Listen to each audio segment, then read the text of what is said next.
Shalom, shalom, mis amados. Buenas noches. ¿Cómo están? Que el Señor les bendiga. Muchas bendiciones para cada uno de ustedes. Les abrazo. Soy Georgina Constanza, aquí desde Italia. Seguimos con este estudio hermoso de la palabra del Eterno. Damos muchas gracias al Señor. Voy a darle gracias al Padre. Gracias, Padre, por este privilegio que nos has dado, por poder estar aquí estudiando tu palabra, por poder estar aquí conociéndote cada día más por medio de las Escrituras.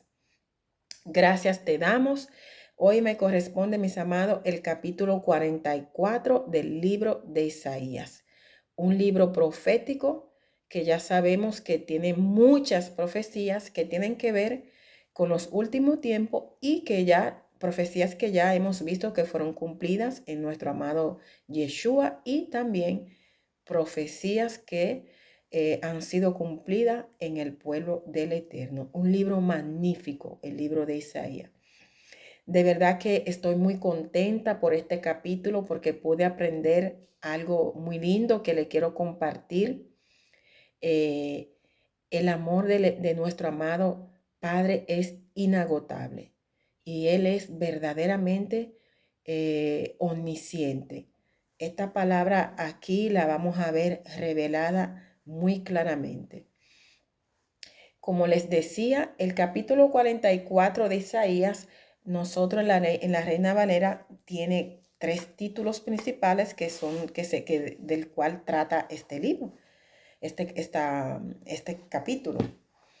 Habla de que Elohim es el único Dios, habla sobre la insensatez de la idolatría y también declarando que el Yahweh es el único redentor de Israel. Bueno, voy a pedirle al Espíritu Santo que sea Él que tome control, que me ayude a poder explicar lo que Él me ha dado. Gracias, precioso Espíritu Santo. Sé tú tomando en control en este momento, que sea tú ayudándonos a cada uno de nosotros a entender en profundidad tu preciosa palabra. Sabemos que toda la palabra fue inspirada por ti y te rogamos que tú seas, Señor, abriendo nuestro entendimiento, nuestro corazón, para que podamos profundamente entender y aplicar todo lo que tú nos has dejado en esta palabra. Entonces, mis amados, en los capítulos anteriores hemos visto cómo el Eterno sigue dando ánimo al pueblo, declarando su amor, ilustrando cómo es Israel ante sus ojos. Y en este capítulo vamos a tener también una amplitud de este entendimiento de cómo Elohim ve a Israel. Nosotros ya sabemos que somos Israel. Ya nosotros sabemos que tenemos esa identidad muy clara de que somos Israel. Y por lo tal, estas promesas son para nosotros. Y todo también lo que el Señor está hablando aquí es para cada uno de nosotros. Bueno, voy a alzar la voz porque a veces para que no quede el audio bajito. Y voy a dar lectura a este capítulo. También quería recordar, amados hermanos, que Isaías murió por manos de Manasés, de que hay escritos que tienen el pueblo judío que hablan sobre la muerte de Isaías. Y estas palabras fueron entregadas antes de que el pueblo de Israel llegara al pueblo, el pueblo de Judá específicamente, porque Israel ya había sido llevado en cautiverio, pero Judá todavía estaba en el territorio de Judá. Y el profeta Isaías, ya sabemos que él profetizó, su ministerio era dirigido hacia al rey y al pueblo ahí en la región de Judá, en el reino de Judá, que es el reino del sur, que era. Y bueno, Manasés era el heredero el trono, porque él era hijo de Ezequías. Él fue el que heredó el trono y él fue el que mató a Isaías. Entonces, prácticamente Manasés fue el padre de Amón. Yo le estoy dando un contexto histórico para que puedan comprender en qué periodo histórico aproximadamente nosotros estamos viendo estas profecías que fueron dadas, ¿no? Manasés fue el padre de Amón y Amón fue el padre de Josías, que también trajo grandes reformas al pueblo recuerden que él encontró el libro de la ley y en su tiempo todavía Judá estaba en el territorio, ¿verdad? Este Josías tuvo varios hijos y en el tiempo del reinado de los hijos de Josías fue que aconteció el cautiverio y la destrucción del templo. Y todas estas palabras, ¿por qué explico esto? Porque entendiendo esto podemos entender en profundidad por qué el Señor estaba hablando en este modo al pueblo de Israel. Ese es el contexto.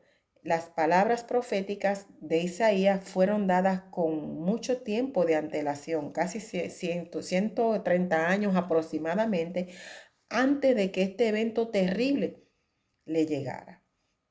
Diciendo esto, entonces yo voy a darle lectura a los dos primeros versos. Voy a leerlo de dos Biblias. La primera Biblia es la traducción sencilla, que dice el verso 1. Ahora escúchame, Jacob, siervo mío, Israel, mi elegido. El Señor te ayuda. Dice, no tengas miedo, oh Jacob, siervo mío, amado de Israel, mi elegido. Aquí vemos que el Señor usa varios términos para referirse a la nación, ¿no? Está hablando de Jacob, le explica que es su siervo, Israel su elegido. Aquí también vemos que el Señor le dice que no tenga miedo. Ya entendemos por qué Él estaba diciéndole al pueblo que no tuviera miedo, porque ellos ya habían oído la palabra de profética que venía destrucción para la nación y ya ellos habían visto lo que sucedió con la nación de Israel, que todas las tribus fueron llevadas en cautiverio. Entonces había temor en el medio de la nación, tenían miedo. Y aquí voy a leer también estos versos de la Reina Valera, porque aquí hay una palabra que también que voy a explicar.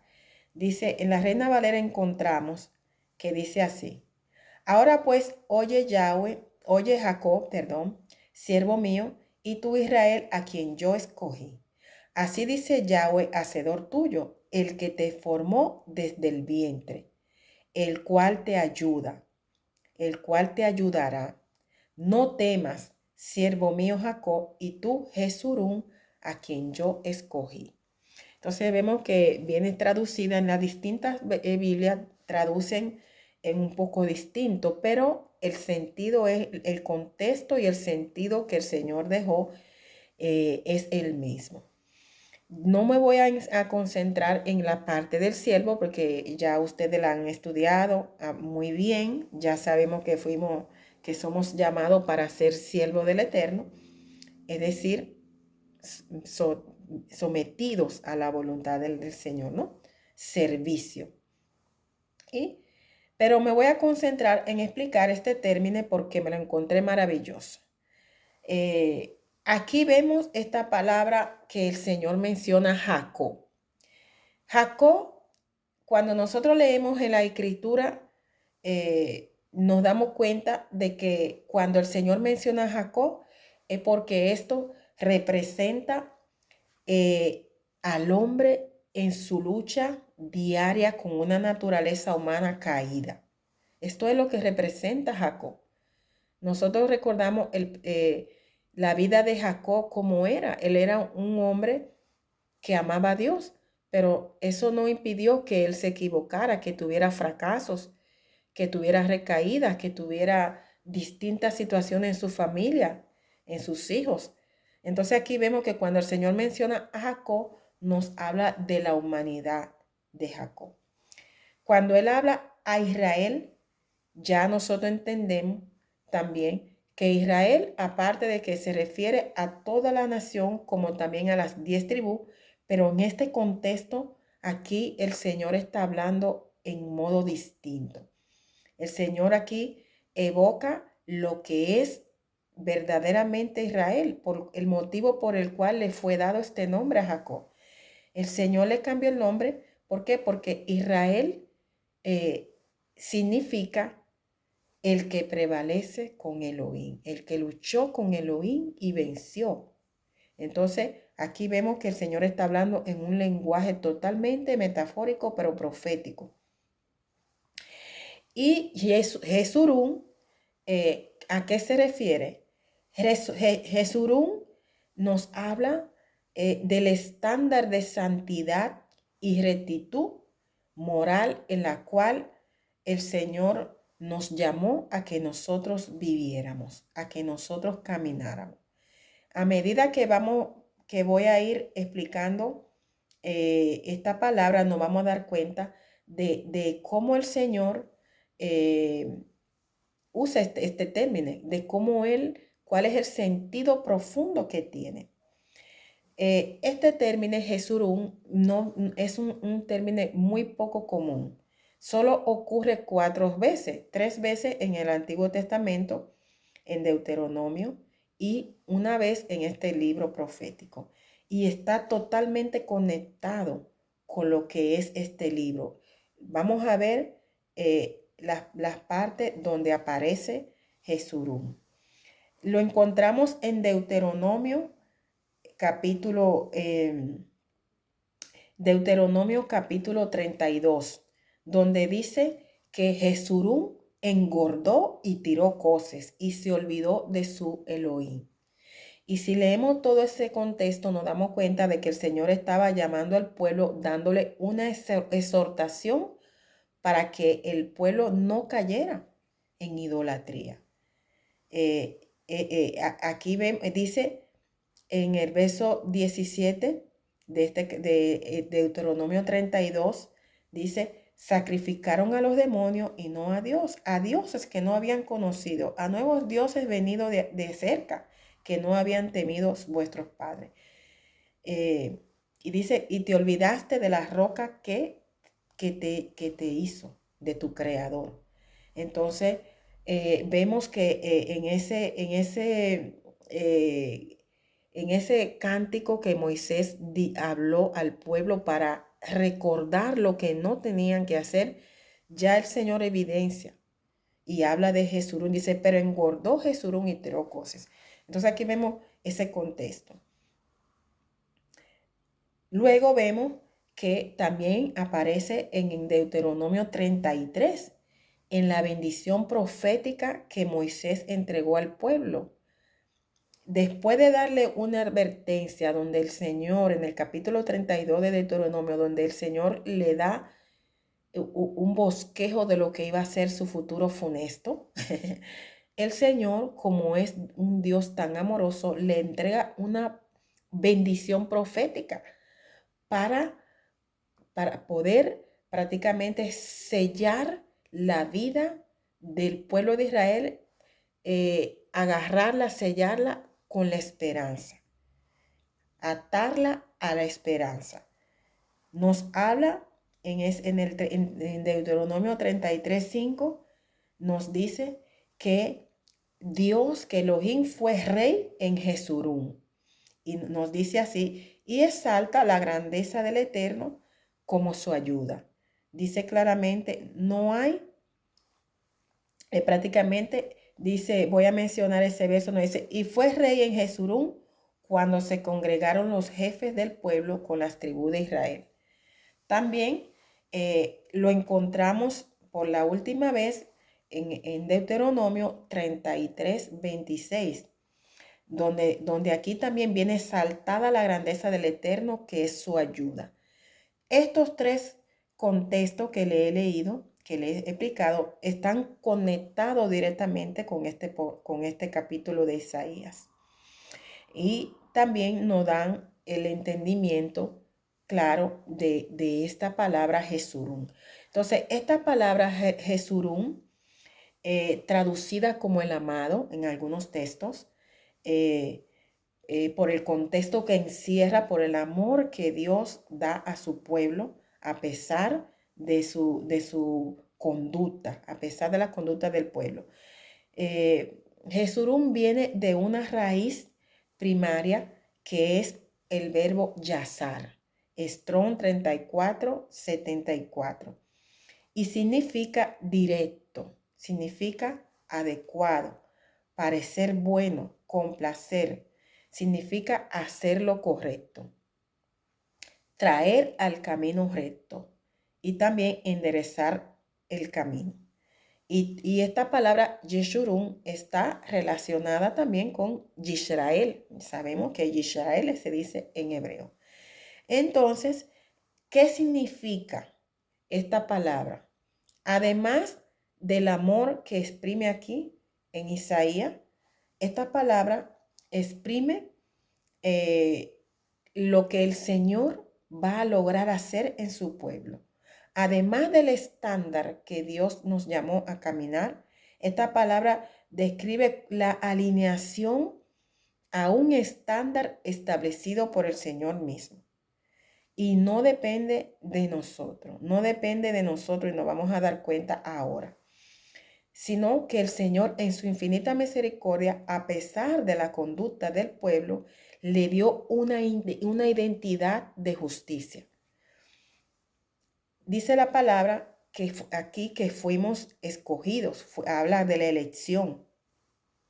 Dice, yo te escogí. Y esta elección no tiene que ver con nada que nosotros hayamos hecho. No tiene nada que ver. Porque el Señor ni tampoco el pueblo. El pueblo de Israel fue escogido, y lo dice la palabra muy claro, que no fue por su buena manera de comportarse, sino que el Señor, la elección del Señor fue por amor y porque Elohim es fiel a las promesas. Y eso lo encontramos en Deuteronomio capítulo 7, donde dice el verso 6, hablando Moisés hacia el pueblo. Porque tú eres pueblo santo para Yahweh, tu Elohim. Yahweh, tu Elohim, te ha escogido para hacerle pueblo especial, más que todo lo que están en la tierra. No porque vosotros eran más que los otros pueblos, no, sino que el Señor los ha escogido porque amó a sus padres, los amó, y porque quiso guardar el juramento que él juró a sus padres, a Abraham, a Isaac y a Jacob. Entonces aquí vimos, y dice además que era el pueblo más insignificante de todos los pueblos. Entonces no fue una elección por ninguna condición que tenía el pueblo, porque también la elección fue hecha desde el vientre, como dice aquí. Aquí dice en la Reina Valera, dice, Yahweh tu hacedor, el que te formó desde el vientre, el cual te ayudará. Entonces, vemos que la elección fue desde el vientre y está evocando a esta elección que fue hecha cuando Rebeca tenía a los gemelos, a Jacob y a Esaú. ¿Por qué lo podemos entender? Porque dice la palabra en Malaquías 1:2. Yo os he amado. Eso es Yahweh que habla al pueblo por boca de Malaquías. Yo los he amado. Y dijisteis, ¿en qué nos amaste? Y entonces la respuesta es, ¿no era Esaú hermano de Jacob? Dice Yahweh, y amé a Jacob. Entonces aquí nos habla del inicio, ¿no? Del inicio histórico de donde ellos fueron escogidos desde el vientre y donde hubo una elección. Esta palabra es confirmada en Romanos 9:13, donde dice, como está escrito, a Jacob amé, mas a Esaú aborrecí. Y luego esa palabra sigue explicando Saúl, el enviado Saúl, que no era porque ellos habían hecho nada. Todavía en ese momento ellos no habían hecho nada para que hubiera una elección, sino porque el Señor lo escogió. Pero cuando nosotros vamos entendiendo todo lo que fue el caminar de Jacob y lo que fue el caminar de Saúl, nos damos cuenta que nuestro Elohim no es un Dios injusto y que Él no destina a las personas a fracaso, sino que Elohim conoce el futuro, el presente, el pasado. Él conoce todas las cosas porque Él es eterno. Él nos creó. Y antes de que nosotros y de que la humanidad fuera a ser o a comportarse como se comportó, ya el Señor lo sabía. Desde el vientre, el Señor sabía que Israel, en las buenas o en las malas, con caídas y con periodos de rectitud, Israel iba a caminar con el Eterno. Sin embargo, el Señor sabía que Esaú no, que Esaú y sus descendientes iban a caminar en oposición con el Señor. Entonces hay una elección, no es arbitraria. La elección fue hecha porque Dios es omnisciente y conoce todas las cosas. Y ya sabía el caminar de estos dos pueblos que nacieron por medio de Isaac y Rebeca. Entonces vemos que la elección del Señor fue hecha también con discernimiento. Pero ¿qué es la cosa más importante de esta palabra? Que esta palabra, como le dije, describe la identidad verdadera que como a través de la cual el Señor nos destinó y nos ve y nos va a ayudar. Porque por eso es que dice aquí que Él dice, no temas. Dice aquí, el que te formó desde el vientre, el cual te ayudará. Nuestra justificación no es por obra, porque tenemos una naturaleza caída. Nuestra justificación viene por amor, porque Dios nos amó y porque el Señor nos ayudó y nos sigue ayudando. Entonces, la palabra también, bueno, como le estaba diciendo, hay una ayuda hacia su pueblo, porque el Señor nos destinó para ser un pueblo distinto, para ser un pueblo separado, pero había en nuestro corazón ya una disposición. Dios sabía que todos los que iban a nacer, no todos, pero muchos del pueblo de Israel que vendría y muchos de los que también se convertirían, íbamos a prestar atención a los dichos del Eterno. Y entonces el Señor se iba a ocupar de todas las cosas que nosotros no hacemos bien. El Señor se iba a ocupar de ayudarnos por medio de esa justificación que ha venido por medio de su Hijo, por su Hijo amado, el cual nos ayudó. Somos justificados por su gracia infinita. Bendito sea el Señor. Entonces esto es lo que significa Jesurún. Un título profético del pacto dado a la nación de Israel, que enfatiza el llamado a rectitud y la fidelidad al pacto, y evoca a un Israel en un estado ideal, justo y devoto hacia Elohim, y esta firmeza está afirmado por la palabra profética del Eterno. El Señor nos dejó vinculado a una palabra profética de restauración. Entonces, entendiendo esto, podemos pasar a darle lectura a los siguientes versos. Por eso podemos entender lo que dice el Señor aquí. Voy a leer desde el verso 3 al 5, donde dice, pues derramaré agua para calmar tu sed y para regar tus campos resecos. Derramaré mi espíritu sobre tus descendientes y mi bendición sobre tus hijos. Prosperarán como la hierba bien regada, como sauces en la ribera del río. Algunos dirán con orgullo, yo le pertenezco al Señor. Otros dirán, soy descendiente de Jacob.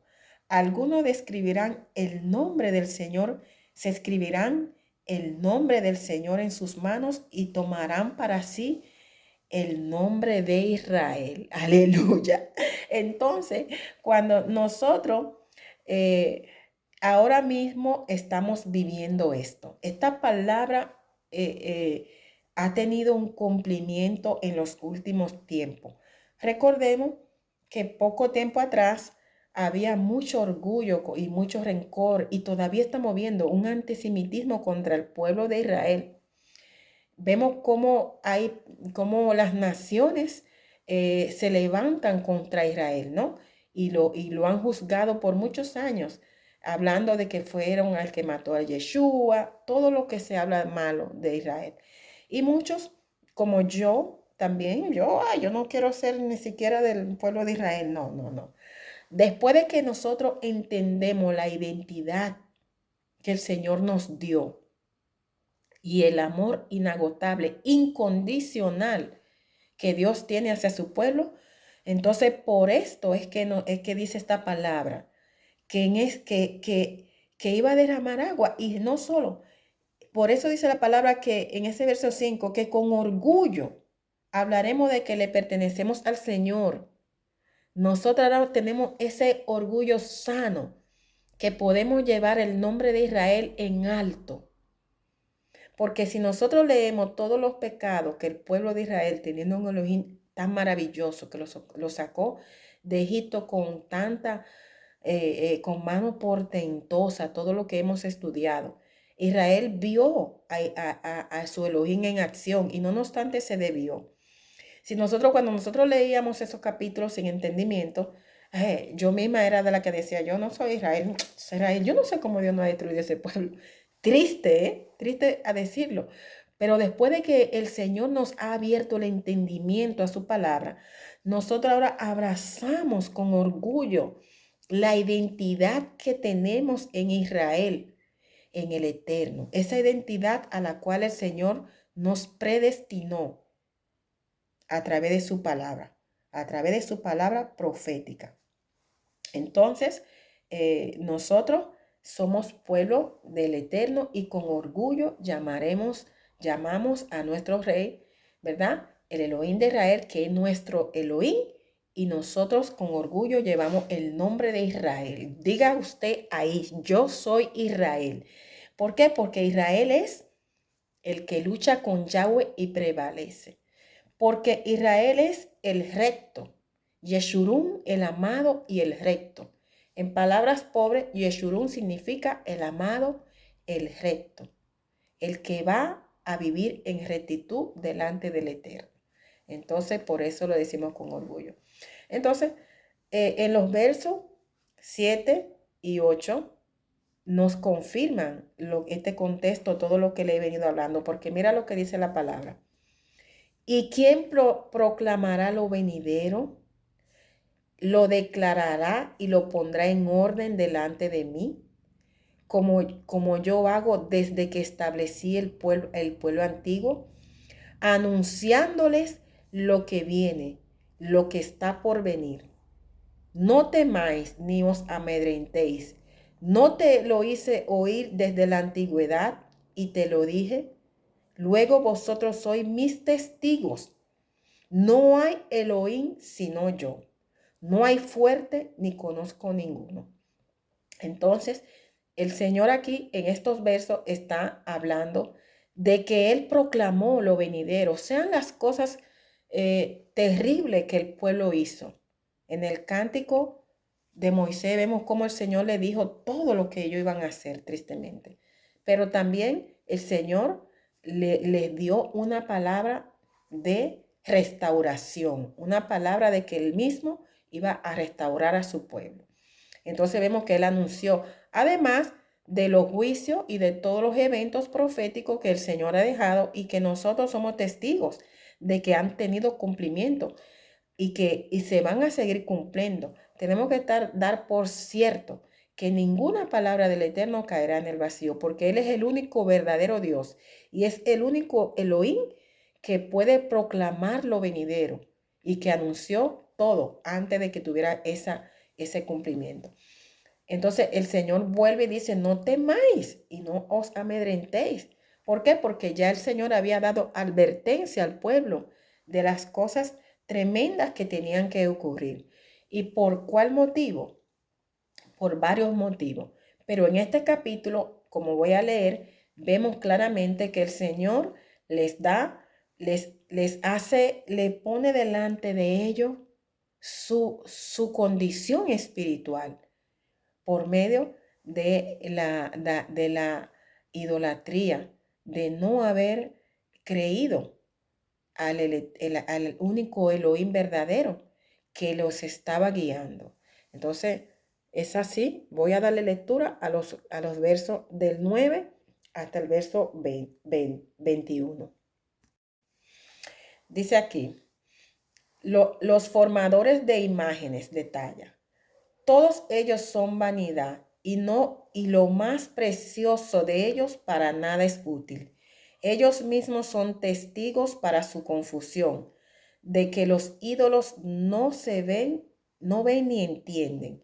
¿Quién formó un Dios, con minúscula obviamente, o quién fundó una imagen que para nada es de provecho? He aquí que todos los suyos serán avergonzados, porque los artífices mismos son hombres. Todos ellos se juntarán, se presentarán, se asombrarán y serán avergonzados a una. El herrero toma la tenaza, trabaja las aguas, le da forma como martillos, trabaja en ellos con la fuerza de su brazo, luego tiene hambre y le faltan las fuerzas, no bebe agua y se desmaya. El carpintero tiene la regla, lo señala con almagre, disculpen, lo labra y lo labra con cepillos, le da figura con el compás, le hace en forma de varón, a semejanza de hombre hermoso, para tenerlo en casa. Terrible, ¿verdad, mis hermanos? Corta cedros y toma ciprés y encina que crecen entre los árboles del bosque.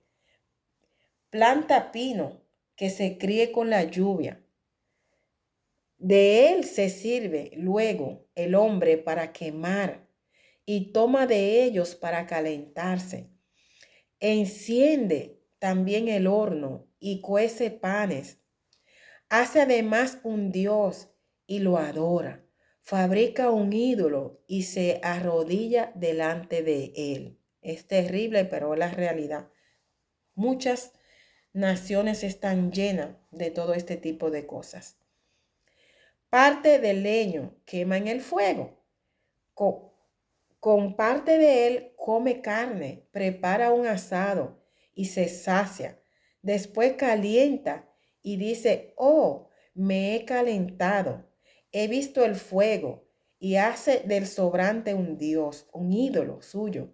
Se postra delante de él, lo adora y le ruega diciendo, líbrame, porque mi Dios eres tú.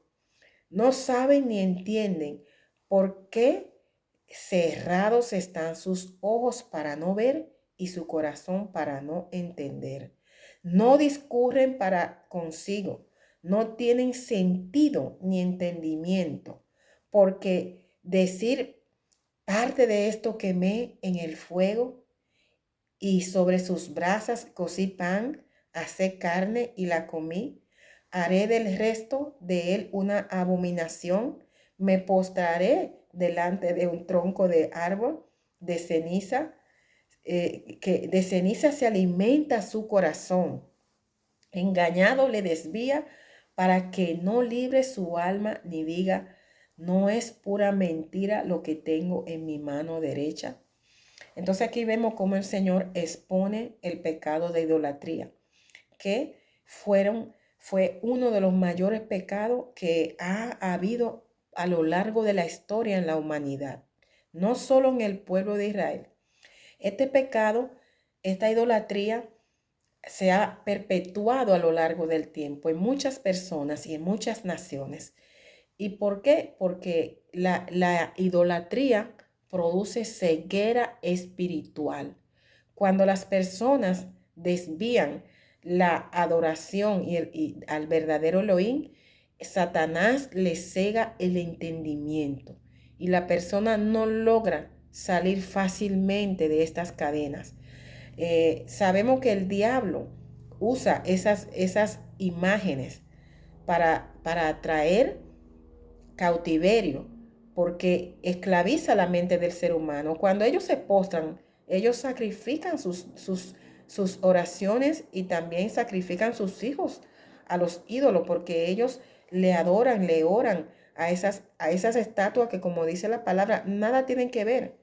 Nosotros acabamos de leer que el pueblo de Israel, como hablaba la palabra que le fue dada en ese cántico profético, donde Moisés le habló al pueblo para decirle al pueblo que ellos sacrificaron a los demonios y no a Dios.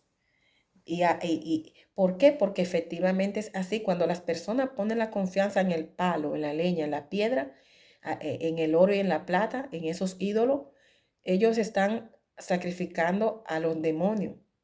No, no, eso es, por más que quieran justificar que no es a Dios, pero que a la imagen, no, no, no, y usan demasiados argumentos que traen para no salir de esa idolatría, porque el diablo les cegó el entendimiento y no logran salir. Hoy en día, ¿qué estamos viendo? ¿Cómo están las naciones llenas de estatuas, llenas de ídolos, cuando el Señor mandó a que todo eso fuera destruido? Y no solo. La mayoría de los gobiernos, ¿qué hacen? Se hacen imágenes de Bafonet, se hacen imágenes idolátricas de esos demonios y los adoran, les sacrifican a ellos y gobiernan sus reinos, su gobierno está basado en todo lo que tiene que ser la brujería. Lo vemos claro. Ahí está Petro, un ejemplo claro para el pueblo de Colombia. Ahí está Chávez, lo que hizo, murió. Ahí está Maduro enseñando en las escuelas a los niños la brujería. Eso hizo Maduro. ¿eh? Quiso establecer una enseñanza en Venezuela, que se le enseñara la brujería a los niños en la escuela. ¿eh? ¿Qué hace la presidenta de México? También es idólatra. Sirven a Satán y se complacen en todo tipo de brujería y hechicería y consagraciones y no buscan al Dios verdadero. Y le mencioné tres solamente, pero hay bastantes naciones que han, Cuba. ¿Por qué Cuba está en el cautiverio? ¿Por qué está así? Ellos están en cautiverio en su propia nación, bajo un yugo pesado, porque por muchos años también se estableció la idolatría. Haití ha sido devastado, destruido por la idolatría. Italia, cómo hay un pueblo ciego que no entiende y que tristemente no, tú le hablas de Yeshua y ellos se van a María, a la Madonna. Y eso es una cosa tremenda que viven con estas cadenas. ¿Por qué? Porque no pueden discernir. ¿Y qué va a suceder con estos pueblos? Nosotros sabemos que por la misericordia de Dios, Dios predestinó a aquellos que Dios sabía que sí íbamos a ponerle atención. Y por eso es que el Señor envía esta palabra profética, donde el Señor habla que el Señor es su Dios, que no tengamos temor, que Él fue que nos creó desde el vientre, que Él fue que nos hizo, que Él es que nos ayuda, porque si no fuera por la ayuda del Señor, casi todos estuviéramos destruidos, porque casi todos pasamos por esto. En un modo o en el otro adoramos imágenes, o si no adoramos imágenes, adoramos nuestra propia imagen o fuimos idólatras en algún modo. Porque la idolatría no tiene nada que ver, no tiene solo que ver con las estatuas, sino también con muchas otras cosas que ya aquí hemos discernido.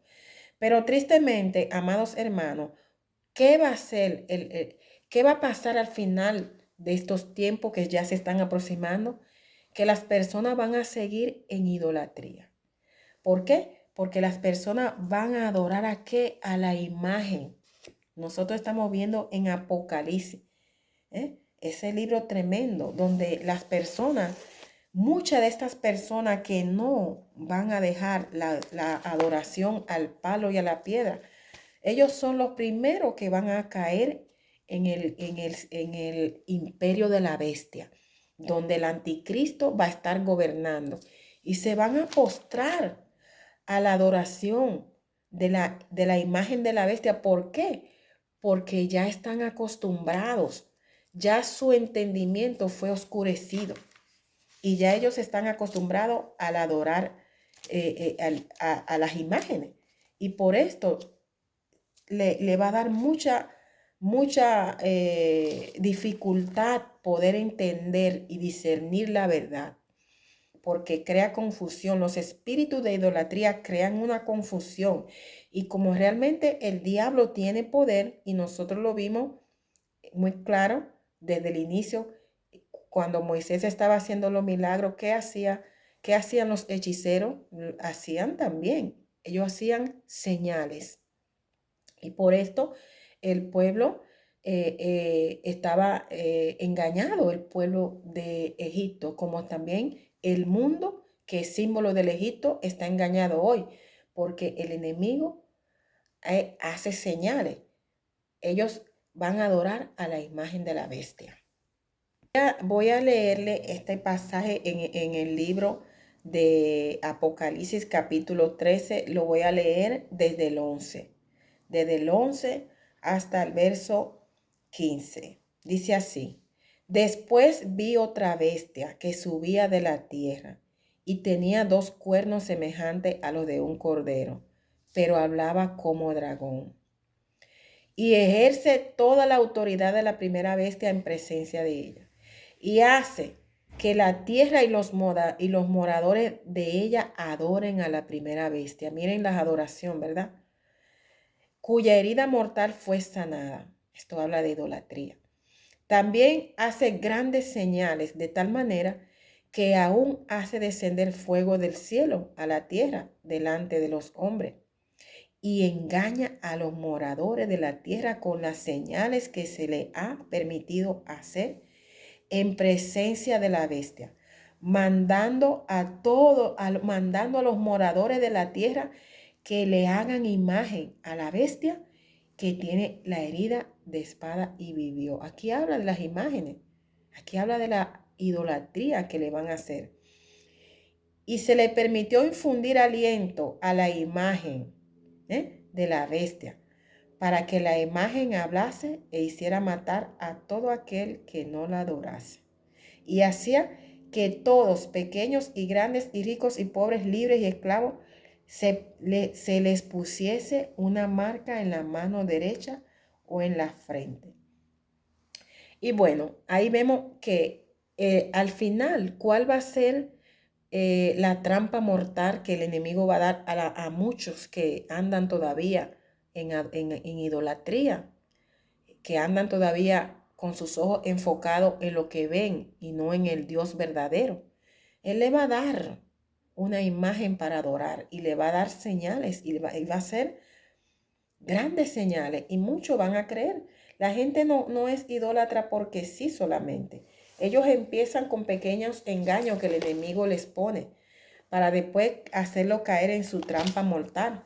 Porque después que el enemigo le da señales a través de algunas sanidades que son mentiras, pero que el enemigo la puede ejercer, porque cuando retira los demonios de un cuerpo, pues se sanan, pues entonces ellos quedan enlazados en esos milagros, ¿no? En esas señales, porque la Biblia no le llama milagros, sino señales. Entonces, aquí vemos el engaño de la idolatría. Para los últimos tiempos va a ser letal totalmente. La idolatría es un pecado mortal. Y esto llevó al cautiverio. Fueron uno de los pecados que el pueblo de Israel tuvo que pasar grandes cosas. Pero voy a terminar ya, mis amados. Voy a darle lectura a los siguientes versos. Dice aquí, verso 21 en adelante: Acuérdate de estas cosas, oh Jacob, e Israel, porque mi siervo eres tú. Yo te formé, siervo mío eres tú, Israel. No me olvides. Yo deshice como a nube tus rebeliones y como niebla tus pecados. Vuélvete a mí, porque yo te redimí. Canta loores, oh cielo, porque Yahweh lo hizo. Gritad con júbilo, profundidades de la tierra, prorrumpid montes en alabanza, bosques y todo árbol que en él está, porque Yahweh redimió a Jacob y en Israel será glorificado. Aleluya, gloria a Dios. Entonces ya entendemos que el Señor envió esta palabra profética. ¿Por qué? Porque verdaderamente el Señor nos redimió del pecado y de la muerte. Esto se ha cumplido, mis hermanos. Y la profecía es cíclica. Va a llegar un tiempo que el Señor va a terminar de redimir sucesivamente a todo lo que hemos entrado en el pacto. Dice la palabra en Romanos 6:22, en Romanos 6:18. Y libertados del pecado, venisteis a ser siervo de la justicia. Dice, mas ahora que habéis sido libertados del pecado y hechos siervos de Elohim, tener por vuestro fruto la santificación como fin la vida eterna. Entonces aquí vemos claro que el Señor nos ha redimido, Él ha cumplido en todo aquel que hemos abierto el corazón y el Señor va a continuar con esto, pero nunca perdemos la identidad de siervo. ¿Por qué? Porque tenemos que ser siervos de la justicia. Antes servíamos al pecado, ahora servimos a nuestro Padre verdadero en justicia. Dice, así dice Yahweh, tu Redentor, que te formó desde el vientre. Yo, Yahweh, que lo hago todo, que extiendo los cielos, que extiendo la tierra por mí mismo, que deshago las señales de los adivinos y enloquezco a los agoreros, que hago volver atrás a los sabios y desvanezco la sabiduría.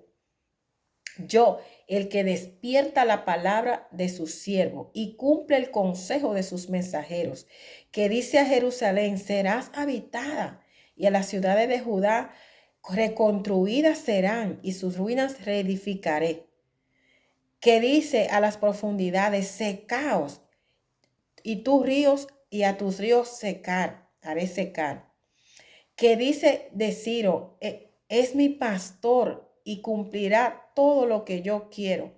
Al decir a Jerusalén será edificada y al templo serás fundado.